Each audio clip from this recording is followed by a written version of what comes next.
Bonjour. Quand j'étais jeune, je fêtais mon anniversaire en même temps que ma mère. On avait 12 jours d'écart, donc c'était logique et c'était sympa. Et à Amsterdam, je me souviens qu'elle louait des tables et des chaises qu'elle mettait en grand cercle dans les deux chambres. Euh, Elle préparait plein de choses, elle faisait venir des choses et il y avait tous ses amis qui étaient là. Quelques-uns de mes amis aussi, dans ma chambre bien évidemment avec moi. Et Et c'était mon habitude, c'était comme ça que ça se passait. Et quand elle était morte, en 79, quand j'avais 22 ans, mais par habitude, comme nos anniversaires étaient juste après, mais j'ai fait pareil. J'ai invité tout le monde, j'ai loué des tables et des chaises, et, et quand j'y pense avec le recul, c'était même, je dirais, le mot pathétique me vient, pas méchamment, mais c'était un peu triste, c'était pas adéquat. D'ailleurs, je me sentais pas vraiment à l'aise ce jour-là. Il y a quelque chose qui manquait. Et ensuite, comme j'étais entré dans le monde de la gymnastique relativement tôt, après, ce sont mes élèves qui commençaient à me fêter mon anniversaire. Donc ça se faisait tout seul. Je n'avais pas vraiment besoin de réfléchir. Mais un jour, c'était, je pense, en 92, euh, je n'ai pas supporté. Je quittais ma salle de gymnastique et je suis allé dehors parce que j'ai étouffé. Je comprenais ce jour-là qu'en fait, je ne savais pas recevoir de l'amour venant comme ça me crée une pression. C'est quelque chose que je rencontre souvent chez les gens, pas nécessairement lié à leur anniversaire, mais le simple fait que, n'ayant pas appris à recevoir de l'amour, euh, il y a une forme de, je dirais, auto-sabotage qui se fait, des fuites parfois, euh, pour éviter de sentir cette pression venant de l'extérieur, parce que c'est comme ça que je le vivais, ça m'étouffait. Et il y a pas mal de gens, je dirais même beaucoup, et peut-être même presque tous entre nous.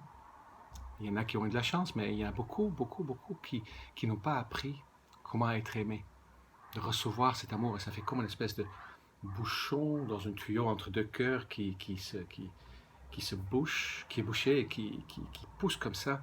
Ça fait une pression énorme. Après, j'avais des compagnes et souvent, c'est elles qui préparaient quelque chose. C'était important pour moi. Je pense qu'il y avait un lien avec la relation à ma mère, un peu comme le repas du soir, qui est le repas émotionnel pour moi. Et,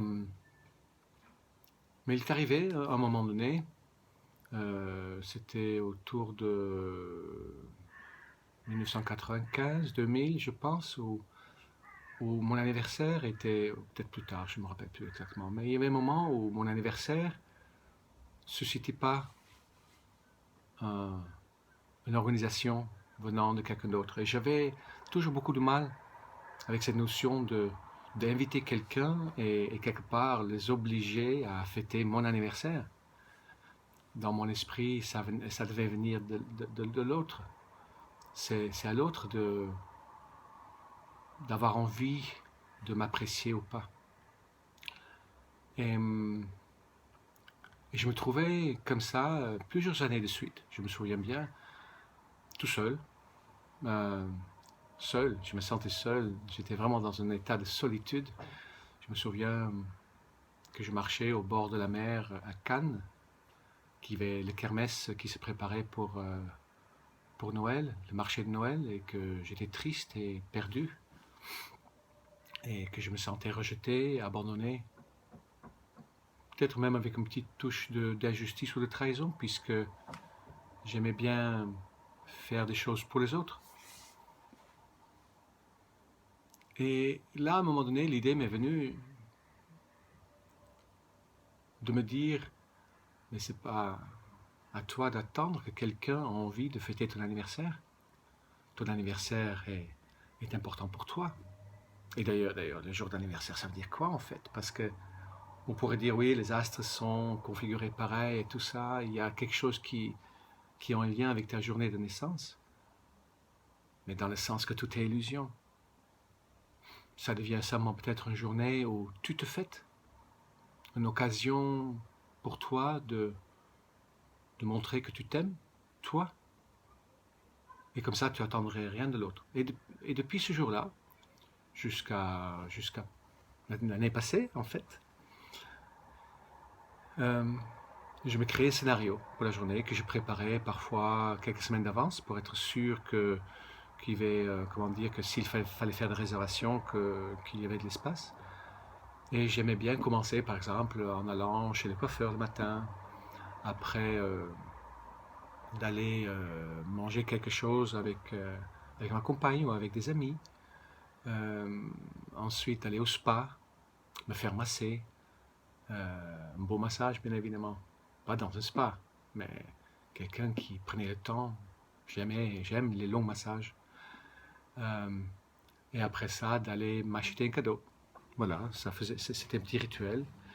Très souvent, c'était le dernier téléphone. Ou voilà, quelque chose de beau, quelque chose qui me faisait vraiment plaisir, que je m'offrais à moi-même. Et après, un cinéma. Et peut-être une pizza. Voilà, ou quelque chose que j'aimais beaucoup. Et pendant cette journée-là, je n'étais pas joignable. Mon téléphone était sur off. Et de temps en temps, quand je me sentais, je regardais qui avait pensé à moi. Et je remerciais tout le monde, bien évidemment, l'une après l'autre, que ce soit Facebook qui existait bien sûr déjà, ou par SMS, ou par répondeur. Et ça me convenait très très très bien. Alors cette année, c'est un tout petit peu différent. Quelque chose a changé. C'est pour ça d'ailleurs que j'avais envie de partager ce vidéo. Est-ce que c'est le côté pranique qui prend le relais, le fait que je mange de moins en moins et que je me nourris de plus en plus d'autres choses? Est-ce que c'est le fruit de tout un cheminement de longtemps? Je ne sais pas. Mais aujourd'hui, je suis en Angleterre. Je me suis réveillé ce matin et je me sentais complètement en paix. Je me sentais bien. Une sensation très agréable à l'intérieur de moi. Et je ne sentais plus ce manque de l'autre. Je me sentais effectivement, comme quelqu'un a suggéré sur Facebook, cette richesse de moi avec mon soi. Et c'est très bon. Et ma première geste le jour de mon anniversaire, c'était de partager ça avec vous. Je me sens comblé par la vie elle-même. Je me sens récompensé, je me sens béni. Et ça me fait des émotions fortes. Et aujourd'hui, ça va être une journée simple. Je vais peut-être regarder une ou deux épisodes de Game of Thrones. Après, j'aurais envie d'aller voir un film peut-être. Je suis cinéphile, vous avez bien compris. De voir un film ici en Angleterre, à Londres. De faire peut-être une petite promenade, de boire quelque chose sur une terrasse, regarder un peu les gens, discuter avec mes amis. Et c'est vrai que l'épouse de mon ami de longue date m'a dit, mais qu'est-ce que tu veux faire demain? C'est ta journée. Et je vois très très bien qu'elle veut me faire plaisir. Mais en effet, en fait, mon plaisir est très simple. J'ai juste envie de sentir à quel point c'est bon d'être avec moi-même, avec mon soi. Donc, si vous regardez ces vidéos, mais d'emblée, je vous remercie si vous avez pensé à mon anniversaire. Mais ça n'a pas vraiment d'importance. Oui, c'est pas vrai ce que je dis. C'est important. Votre amitié est très important pour moi. Mais mon bien-être ne dépend plus du fait que vous y pensez ou pas. Parce que vous pouvez très bien être une amie et ne pas y penser. Ou être quelqu'un qui est juste connaissance et qui a vu mon nom passer sur Facebook. et rapidement souhaiter. Ça n'a pas d'importance. Mon bonheur ne dépend pas de ça. Et pour terminer, je dirais, peut-être vous avez reconnu votre état là-dedans, ce besoin d'être reconnu, d'avoir cette attention, peut-être la difficulté de vous fêter. Mais c'est un de mes outils, de soi-même fêter son anniversaire. Moi, je dirais que c'est un chemin et que la manière dont vous fêtez votre anniversaire est peut-être un indicateur qui montre où vous en êtes dans votre état avec vous-même, dans cet état d'unité. Votre état de bien-être indique peut-être le chemin que vous avez parcouru. Parce que quand même, je pense que pour beaucoup de gens, c'est important, leur anniversaire. Et pour ceux qui refusent de le fêter, mais il y a peut-être la réaction contraire, mais c'est aussi important.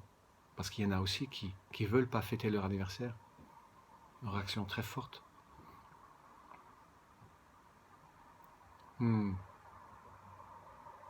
C'est peut-être votre anniversaire quand vous regardez cette vidéo. Alors, je vous souhaite un bon anniversaire. Je vous souhaite un bon anniversaire avec vous-même. Une longue vie de bonheur.